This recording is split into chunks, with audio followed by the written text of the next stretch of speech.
Well, after last week's video, the votes are in, and Deep Dive was overwhelmingly the favorite. I've created a Deep Dives playlist on my channel so you can go back and watch older videos where I've used one product in multiple ways. And I guess today's video is another deep dive, this time with a die set that offers up so many possibilities. The Boho chain die set from Simon Says Stamp has a single row of shapes that creates my favorite quilting pattern, orange peel. There's also a smaller die that cuts several different little shapes that you can use on their own or to decorate the bigger pattern. I started pulling out my new little Scout die cutting machine. This is like a mini platinum, and it's the first time I used it. I'll get back to you in a few weeks about what I'm thinking about it, but for today, I used it to die cut quite a few of those boho chains from white cardstock. This chain die is about 7 inches long, and I want to show you that by making a couple of quick cuts, you can get 2 different looks from the chain that will fit onto an A2 card. If you cut off one of the 4-petal flowers, you'll get a row of 3 4-petal flowers. Little surprise there. But if you cut one pair of petals off each end, all of a sudden you have 3 circles instead of 3 flowers. Neat. For my first card, I'm going to use the row of 3 flowers. I prefer the petal edges to the rounded edges, but I'm going to stack them up and create a kind of faux shaker card. I've got 3 of the chains cut from white cardstock and 1 cut from honey gold cardstock, and I'm just stacking them all up here. If I wanted to create a real shaker, I would need a layer of acetate to act as the window. Or I guess I should say the windows, since each petal and the kind of pointy diamond things are all separate. I could put a layer of acetate on top of my 3 white die cuts and then trim the acetate. That felt like a lot of effort. So I finished by just gluing the gold chain on top. This is about the thickness that you would need to create a real shaker, maybe even 1 more layer so that the gems could move freely, depending on the size of shaker bits you want to use. But for my faux shaker, I'm just going to glue a whole bunch of gems down inside the wells. I've got a mix of colors and sizes here, which I think adds to the shaker look, but you use whatever you've got in your stash. I'm placing them down randomly, but I'm not gluing them down yet. Being a bit of a control freak, I want to be sure that I've got a good mix of colors and sizes in the overall look before I start gluing them down. I chose gems in the colors of my Summer Heat color combo, which is pink, orange, yellow, and purple, and they're giving me a really happy celebratory feel. To finish all 4 of my cards today, I used the same scrapbook.com Celebrate word die. And for this card, that word has to stretch over the faux shaker part of my card. So I also cut 3 of the words from white cardstock, measured out where the black layer would be on the gold shaker part, and then I trimmed down the white words to create an equal layer of support along the rest of the word. I hope that makes sense. I love the chunky, solid feel that the stacked up die cuts give to the card, and the wells protect the gems from sticking out as well. This has a clean and simple look, but it also has a luxurious feel thanks to the gold and all that sparkle. Of course, you could add even more gems if you wanted a fuller look. Okay, next I'm combining a couple of techniques. One I call faux cover plate or even faux embossing. I cut multiples of chain from white cardstock and I'm gluing them down directly onto a panel of white cardstock.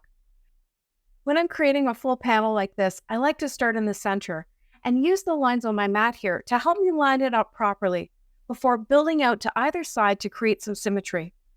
I discovered that if you line 3 of the full chain die cuts up next to each other, you could create a full 5x7 panel. So if that's a card size you like to make, this is a great die for you. By the time I'm done here, you can see that by gluing the die cuts onto the same color panel, you get the look of a 3D embossing folder. Or alternatively, it also kind of looks like this is a full cover plate rather than a strip die. This is a technique you can do by repeating pretty much any die that's smaller than a full panel. But I'm going to take it further.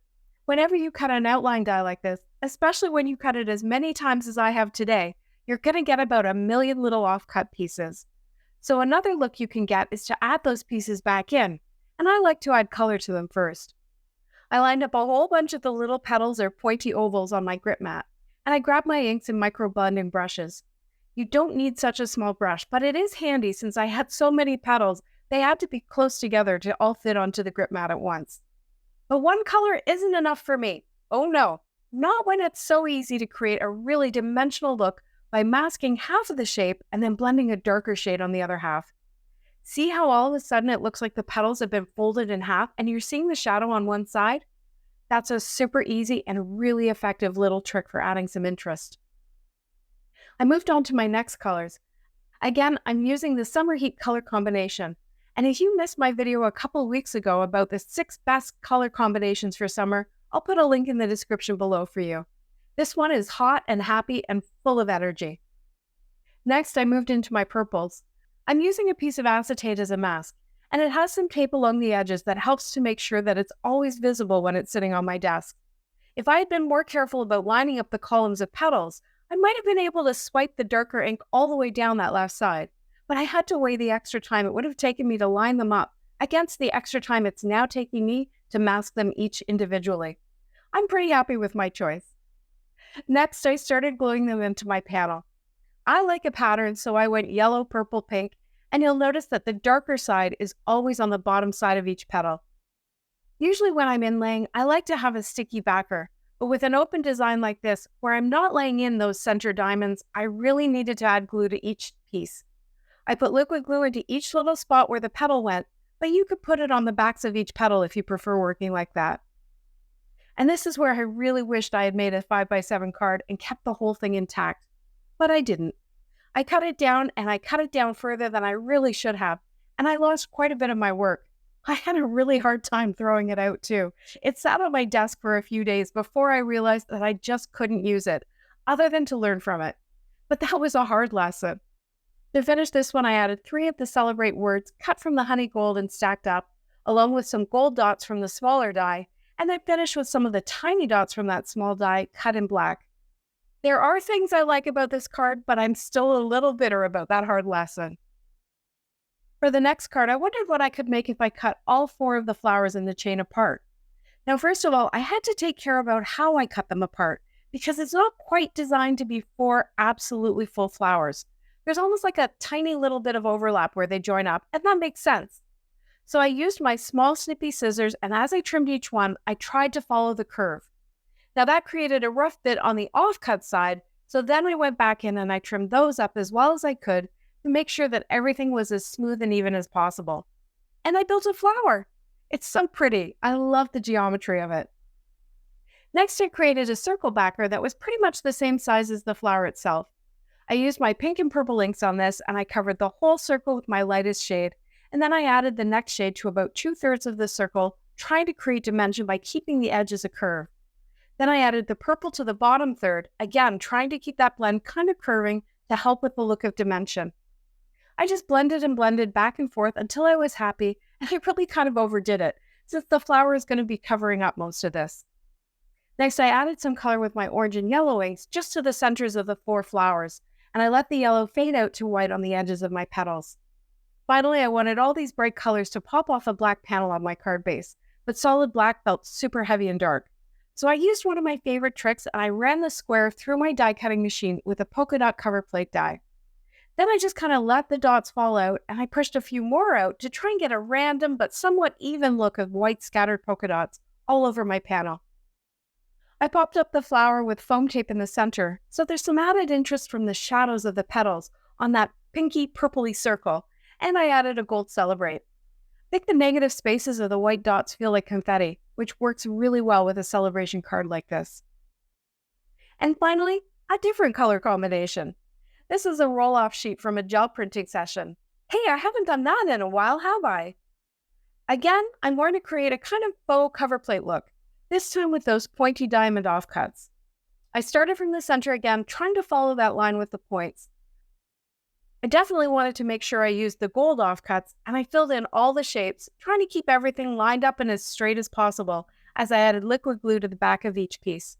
I must have had 4 of the gold diamonds, but I only used 3 in my design, spacing them in a visual triangle and leaving room near the center to add my sentiment later. Oh my goodness, I love this pattern. See how your eye is tricking you into thinking that the petals or the circles are actually cut from the colorful roll-off sheet? And how the pattern's a little tighter than previously?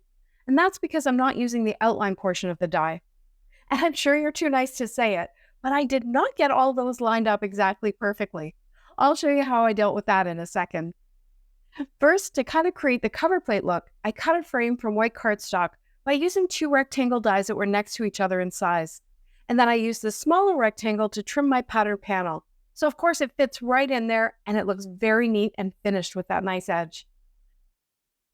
Again, I added a gold celebrate. This one was stacked up with a couple of die cuts from the craft cardstock. And then see those tiny gold circles? I cut those with that same polka dot cover plate die that I used on the black cardstock earlier. And they are a perfect size to cover up the fact that not all of those points are lining up quite right. Oh, and here's something fun. When I was cutting down one of the strips, I saw a fruit.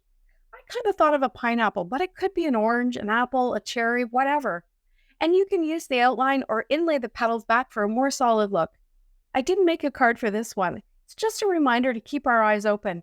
You never know what you'll see. I hope you enjoyed another little deep dive this week. Of course, I'm still going to make a variety of video types to post here on the channel, but I really appreciate your feedback and interest in the deep dives, and I'll keep that in mind as I'm planning for future videos. As promised, here's a link to my deep dive playlist. I hope I'll see you over there. Thanks so much for watching. See you next time.